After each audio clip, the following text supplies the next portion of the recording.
Hey everyone, it's Ken Stoltzfus again. This is Psychology 370, Methods of Psychological Assessment. We're going to be talking this week about validity. So just wanted to talk a little bit. A lot of this is in the book, but also wanted to talk a little bit about some other ideas that either weren't in the book or that I didn't think the book covered very well. Okay, so just like last week, there's a couple different ways of thinking about validity, and I wanted to have at least a few of these ideas in the PowerPoints.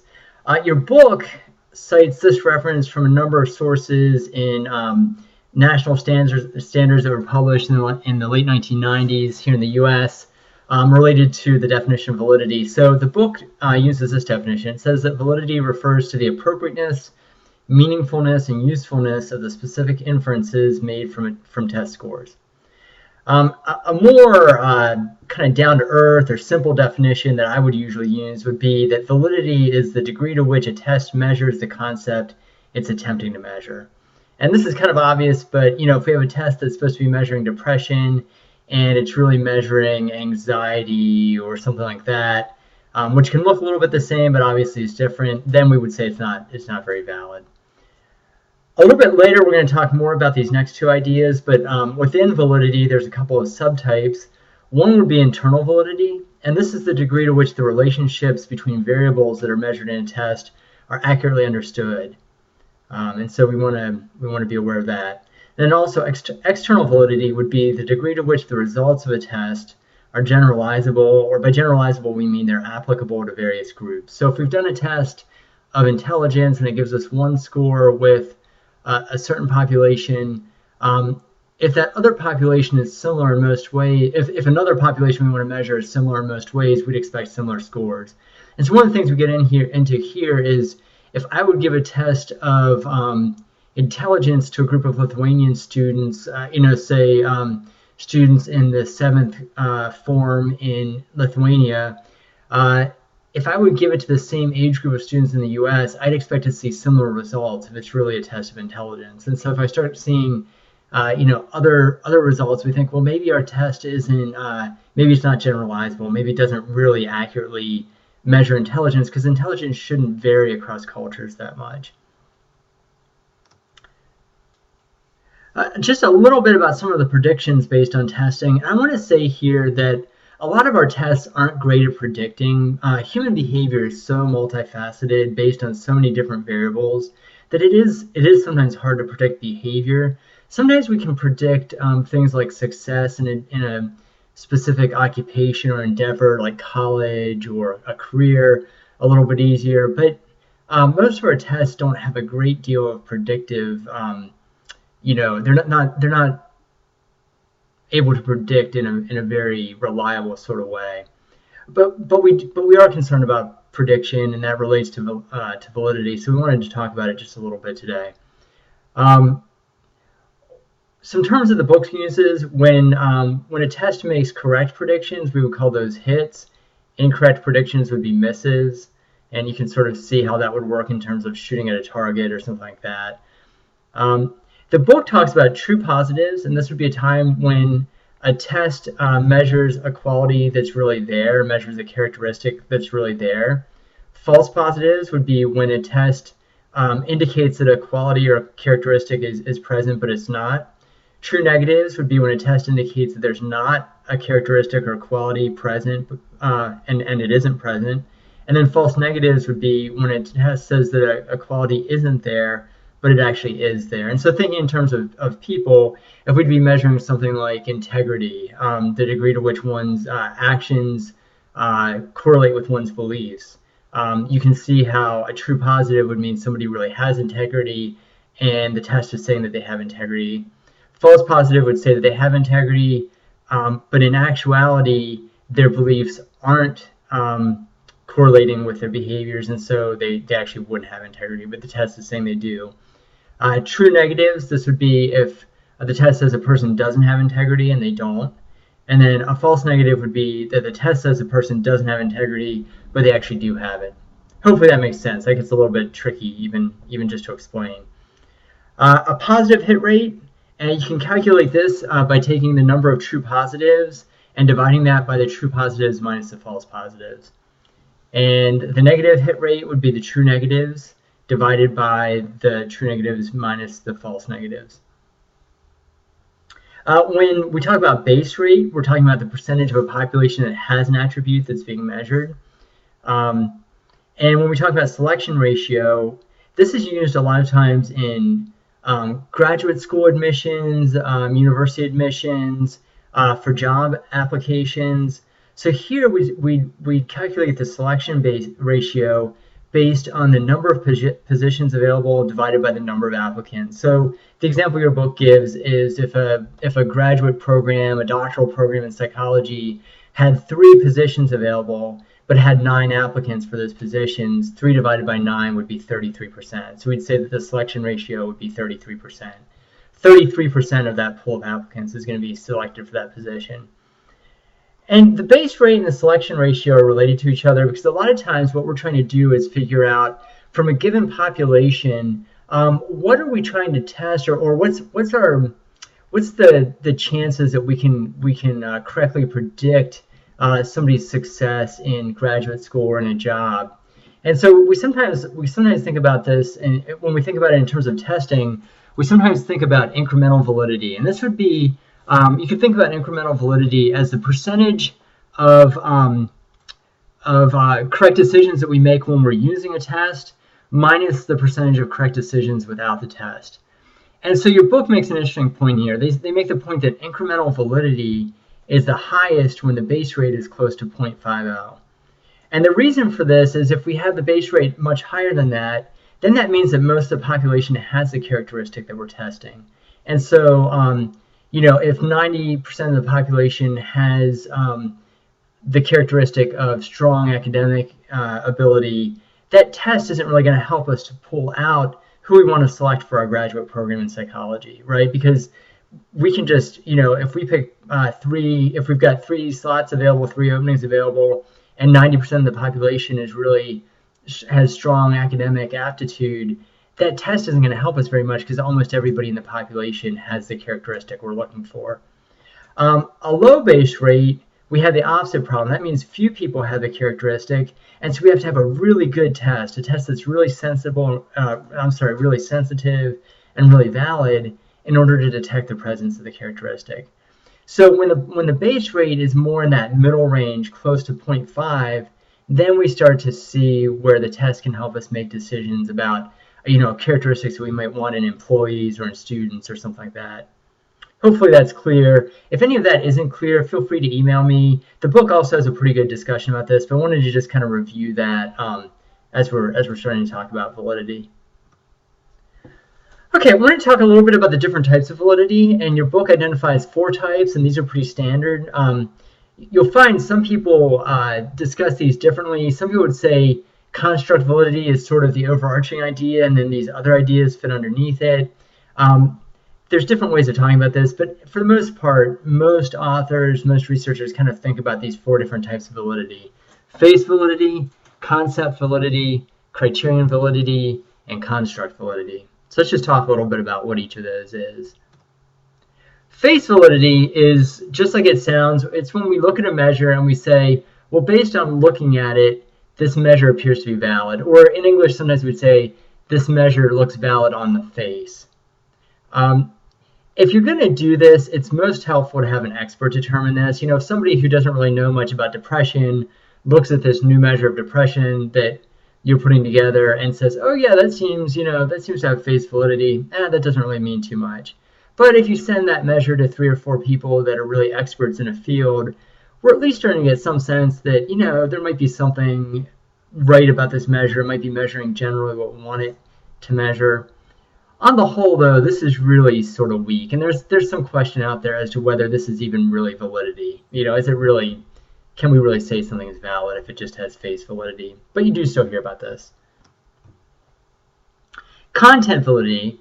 This is actually, when we're talking about content validity, we're trying to determine whether a measure contains all the content necessary to measure the construct of interest or the idea of interest. And let's give an example here, depression. I've put on the PowerPoint slide here 9 different criteria that the DSM-5 used to determine whether somebody has depression. You have to have 5 of these criteria within a certain period of time. And so one of the criteria is, are people depressed? Do they have a depressed mood more days than not? So are they sad? Do they feel sad, empty, hopeless? Second of the criteria is anhedonia, which is just a fancy word for not taking pleasure in the things that you used to take pleasure in. Weight gain or loss, and this has to be significant, a significant amount of weight gain or loss. Sleep disturbances, either sleeping more or sleeping less. Fatigue or loss of energy. Psychomotor agitation or retardation, meaning that we either have kind of extra physical activity or less and slower physical activity. Feeling worthless, having difficulty thinking or concentrating, and being preoccupied with death or with suicide. And so if we have a measure of depression, since the DSM-5 and the American Psychiatric Association says these are the 9 things that make up depression, our measure of depression better measure each of these different ideas or each of these criteria. So that's just content validity. We don't really measure this statistically, so again, it's kind of subjective. It's kind of based on somebody's observation and perception. But really, what we're saying is we want to make sure that all the content related to what we're trying to measure is present in the test or in the measure that we're using. Okay, criterion validity. This is getting to be a little bit more what we usually think of as scientific. We can measure this in statistical terms. Criterion validity is the degree to which a measure meets preset criteria believed to establish validity. And so we might say, well, if we're making a measure of depression, we're going to correlate that measure of depression with an established test of depression.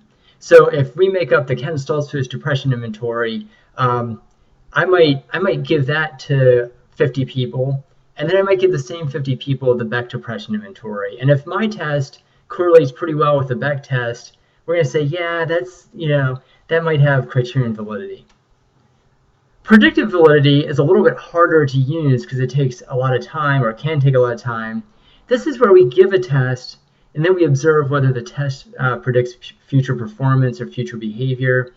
And so this takes some time because a lot of the things we want to measure aren't going to emerge overnight. And so let's say that I gave a group of, in the US, people start school at 5 years old. So let's say I gave a group of 5-year-olds the summer before they start school, I gave them a test of academic performance. And I wanted to know how they're going to do in school. Well, I might need to wait a few years to really get a picture of how well they do in school. Maybe their first year in kindergarten, maybe that doesn't really indicate their academic performance. Maybe I need to see them a couple years. And so I might not even really be able to determine whether my test has predictive validity until they're a few years into school. So you can see how that's kind of difficult to use in the real world sometimes due to the time requirements, but it's very powerful. If we give a test of academic performance and it accurately predicts how well those kids are doing by the time they're partway through their primary school education, that would be a pretty powerful test. The type of validity we usually talk about most in research is construct validity. And to some degree, this is very similar to criterion validity. Some people actually kind of talk about them in the same vein. Your book separates them, and so I'm going to separate them, but they are very similar in some ways. The difference with construct validity is it's based a little bit more on theory. So here we want to see the degree to which our test that we're developing measures our construct that we're trying to test for according to an underlying theoretical concept, let me just try this again. Here the construct validity would be the degree to which the test measures the construct that we're trying to test for according to the underlying theoretical understanding of the nature of the construct. So that's kind of a complicated thing to understand, but maybe as I explain sort of how we test for this and the different types of construct validity, hopefully this makes sense. One of the most common types, or probably the most common type of construct validity, is what's called convergent validity. And this is when a test is highly correlated to a measure of a theoretically similar construct.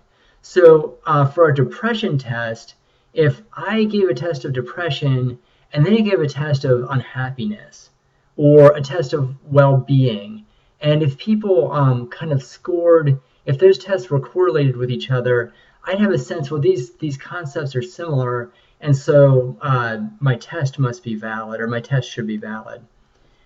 Discriminant validity is a little bit different, and this is when a test has a low correlation to a measure of an unrelated construct. So, for example, if I've got a test of artistic ability, and I also give my my group of participants, my population, or my sample, I'm sorry, a test of academic ability, we would expect that those aren't correlated, because sometimes you could be a very good artist but not be very good academically. And so we'd want to see a low correlation between those two.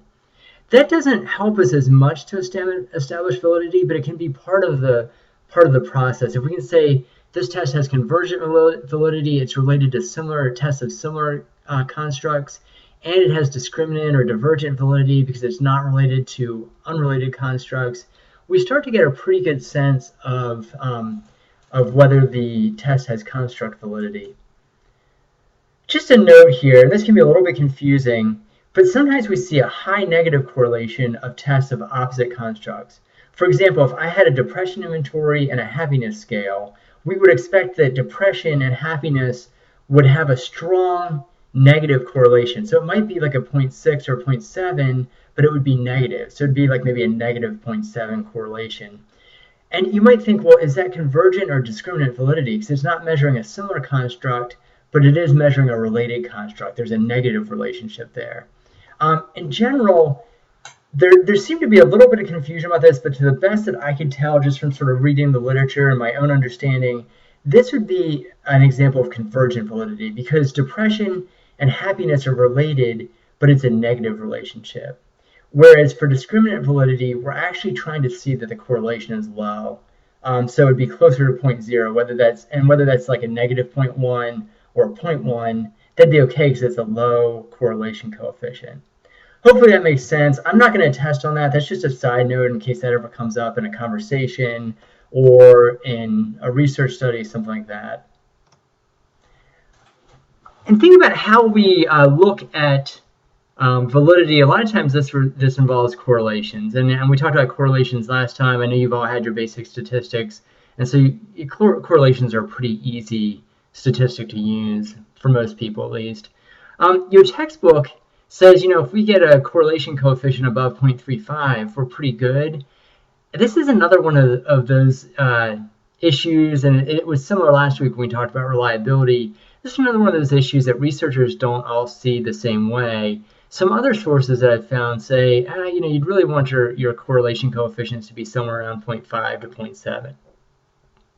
So as with a lot of things in statistics and in research in general, there's not one right answer, but in general, the higher the correlation coefficient, the better, the more likely we can, or the more kind of reason we have to say that we think our test or our measure is valid. And we also need to remember that validity isn't a quality that's either present or it's not. It's sort of a matter of degree. So there's very few measures that are put together that don't have any validity, but the validity might be low. It might not really be, something that we can really place a lot of faith in. The other thing is we never say, oh, this test is valid. Because even if it's been very valid the 3 other times it's been used, we calculate its validity for each administration of the test. And so this can be a little bit confusing. Sometimes when I was at LCC full-time and I was a thesis advisor, sometimes thesis students would say things like, oh, this test has been proven to be reliable and valid. Well, it's never really proven. We look at that every time we use the test to see whether it was valid and reliable in the situation in which we used it. And I should say, too, those preceding points, they're true for reliability as well as validity. One thing that your book mentions, and this is not something I've seen done a whole lot, but it is a way that we start to look at validity. This is the multi-trait, multi-method approach to assessing validity. Sometimes you see this talked about as a multi-trait, multi-method matrix. Basically what this does is it uses multiple measures of multiple traits, and then it uses different types of each measure. And so if we're measuring a certain attribute, we might be able to measure it by a written test, by an observation of behavior, and by a second written test. So we might have 3 different observations, or 3 different approaches to measuring that behavior. And we want to use the same types of measures for each trait. So if we've got 2 written tests and a behavioral observation, we want to make sure we've got that for each of those traits we're measuring. So like I said, this is complicated. If this is a little hard to understand, reread the section in the book. It's not something that I've run into a lot, but it is out there. Basically, what we usually do with a multi-trait, multi-method approach is we find a test of the construct that we're interested in, and then we have a second test of the same constructs. We might have 2 different depression inventories. And then we find 2 tests of constructs that overlap but aren't the same as our construct of interest. So maybe we have 2 tests of well-being or something like that. And then we're going to correlate all 4 of those constructs, and we're going to use multiple measures to correlate those tests. And that's how we start to be able to say with some certainty that an instrument is valid, or that we can place some faith in its validity. Here's a sample multi-trait, multi-method matrix. Here they were looking at 3 different traits, A, B, and C, and they used 3 different methods, 1, 2, and 3. And so you can see that they can start to, when they use method 1 with trait A, they get 0.89. And when they use method 2 with trait A, they get 0.57. And you can start to see how across different measures of different similar but different traits, we start to be able to find some stronger evidence for validity. I know that's complicated. I'm finding it really hard to explain that over a PowerPoint presentation. Hopefully that makes sense to you. I want to talk a little bit about some threats to internal validity. And remember, internal validity is the degree to which we can place faith in the relationships between the variables that we're studying. So within a research project that we're doing, some of the threats to internal validity, one would be history effects. And sometimes events happen between test administrations. So let's say we give a test of depression, or actually let's do this. Let's say we give a test of anxiety in early 2008. And then in late 2009, we give another test of anxiety. Well, if you remember back to what was happening, and I know you guys were fairly young, for most of you, in 2008, 2009, but if you think back to what happened there, the economy all across the world went into a very big recession. Recession. We talk about the Great Recession that happened 2008, 2009. So if we gave that test in January of 2008, people might not be feeling very anxious. There might be something that happened that increased their anxiety, and that might not be a natural thing. That might actually be something that sort of is induced from the outside. So it might not be that people are naturally anxious. It might be that they see other people losing their jobs and that kind of thing. And so it would be an accurate test of anxiety. But if we're measuring the effects of other variables on anxiety, we might have lost our internal validity, because we might not be able to say that what we're measuring, what we were conceptualizing as an independent variable, we might not be able to say that that's causing the anxiety. It might be some historical effect. Another thing that happens is sometimes testing effects occur. And this is just that sometimes over repeated exposure to a test, people learn how to take the test. They interact with the test differently. And so the changes we see might be related to them becoming used to the test rather than changes related to the independent variables we're trying to study. Another statistical phenomenon that occurs is a regression to the mean. And this means that over time, the more we give a test, the more scores tend to drift towards average. So if we give a test 10 times, people often start off scoring in the extremes, and over time, those scores tend to drift more towards the middle. It's just a statistical phenomenon that sometimes affects how useful or how valid our tests are. Also, sometimes the instrumentation changes. This would maybe be more for behavioral measures, or sometimes the examiner changes. And so if we have a different person doing the test than we did the first time, especially if it's a test that's somewhat subjective, that change can affect the validity. A lot of times when we think about instrumentation changes, we think measures of physical properties. For instance, over time, if we're measuring weight as one of our variables, our scale might fall out of calibration. And so the scale might have been valid at one point, but it might not be valid to weigh people anymore. Another factor is mortality. Mortality means death. But what we're really talking about here is attrition.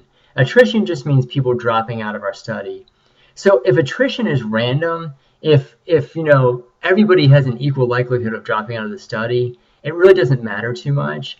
The problem is oftentimes attrition isn't random. Oftentimes it's people who aren't performing well who tend to drop out. They become frustrated. Oh, I keep getting a poor result on this measure of academic performance, and it's kind of a bummer to go every week and take this test that shows I'm not doing very well, and so I just stop coming. Well, then all of a sudden that can affect the validity of our measurement because it's not random. It's the people that are lower performing that aren't showing up. And that's a problem for the validity of our study and the validity of our instruments.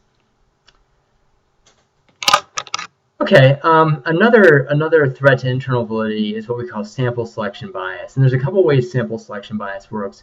One is maturation. People just naturally change over time. And so if we've got this great tutoring program, we want to measure the effectiveness of this tutoring program, and we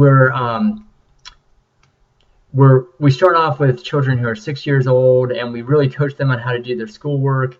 Well, if they're really doing great on their schoolwork by the time they're 8, it could be that our tutoring program works really well, or it could be that those children just kind of matured and their brains are developing better and they're more responsible, they're doing better in school now, just because they've kind of matured over time. And so we don't know whether it's our tutoring program or whether it's the natural maturation that happens between 6 and 8 years old. Another thing that happens, and this would maybe be more likely to be seen in certain types of studies like educational studies, sometimes we see a cohort effect. And this is similar to what I just talked about with maturation, but a little different. So cohort effect happens when we assume differences to be related to a certain age group. Like what I just said, where maybe we expect 8-year-olds to be different than 6-year-olds in a certain characteristic. But that characteristic may not be related to age. It may actually be more related to education or experience or something beyond age. And so that would be a time when we thought we were measuring one thing, but we're actually measuring something else. A couple more threats to internal validity. Item construction. A lot of our instruments are written down. They're Likert scaled instruments. And if we have something that makes it ambiguous what that item is trying to ask, that can cause all kinds of validity problems. One very common example of this is when we have what's called a double-barreled item, when we ask about two different ideas within the same item. So, for example, the idea that if we'd have an item that would have somebody rate on a Likert scale of 1 to 5, 1 being strongly disagree, 5 being strongly agree, if this item was something like, I am healthy and happy. Well, what if somebody's very healthy but not happy? It's ambiguous how they should rate that item, where they should be on the Likert scale. And so that would be an example of an ambiguous item. There's also the issue of developmental appropriateness. The people that are making these tests are usually, at least in university, oftentimes they're people with doctoral degrees, and they often speak and have a different vocabulary than the people that are going to take the tests. And so if I have a test that's being given to 12-year-olds, but I'm a PhD, I've got to be really careful that my test is developmentally appropriate for 12-year-olds, that it's in language they can understand. If not, then I've got an item construction issue that might affect my validity. Another one, and this is interesting, this is called contamination. This is when we break our study into control and treatment groups. And so the control group would be one that doesn't receive treatment. So again, let's think about a school. Let's say that we've got 40 children, 10 years old, and we take 20 of them and say, we're going to try a new strategy for teaching mathematics to you. And we take the other 20 kids and say, we're going to use the same strategy of teaching mathematics to you, and we're going to see whether you improve at the same rate as the children that receive the new mathematical strategy. Well, the teacher who gets stuck with the kids who are under the old program, the teacher might say to the students, hey, let's work really hard to show that the old program is just as good as the new program. So those kids might study twice as long every night. They might go home and study for 2 hours instead of 1. They might do better on the test than the kids in the control group. That doesn't mean the new methodology isn't better. It means that those other kids are trying harder because they're feeling this rivalry because they're not part of the treatment group. One other threat to internal validity I wanted to mention is the treatment effect, or this is also called the Hawthorne effect.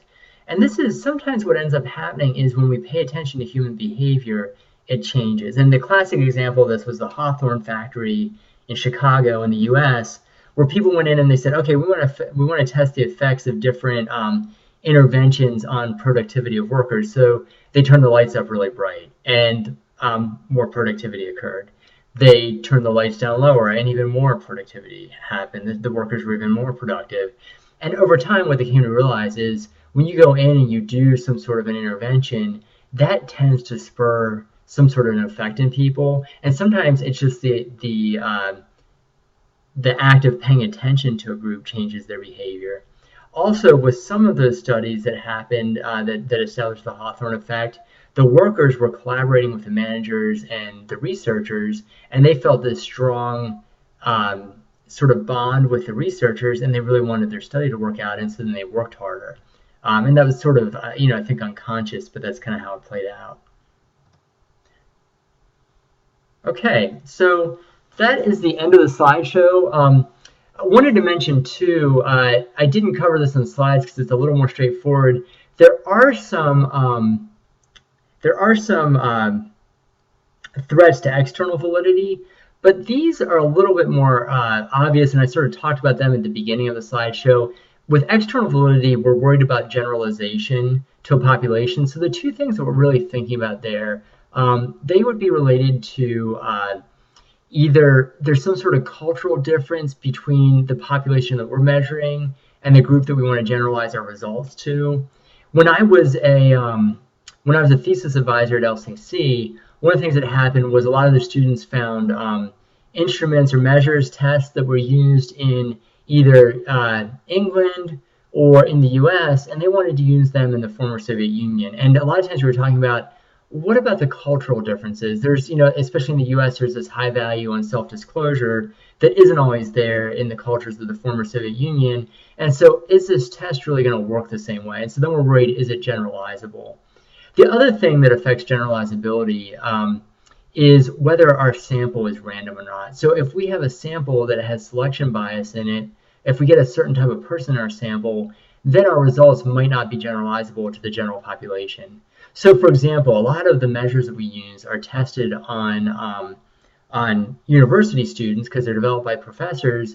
And then we think, okay, well, just because this measure predicts happiness in a university student population, does it predict happiness in the general population, or is it kind of biased towards just working for college students? So that's a little bit about external validity. Wanted to say something about that, and it's sort of self-explanatory, but wanted to just mention that. Okay, hopefully that's all clear. Let me know if you have any questions, and make sure that you take the quiz that's on the middle site. And yeah, I will talk to you again next week when I have the next lecture. Have a good week. Bye now.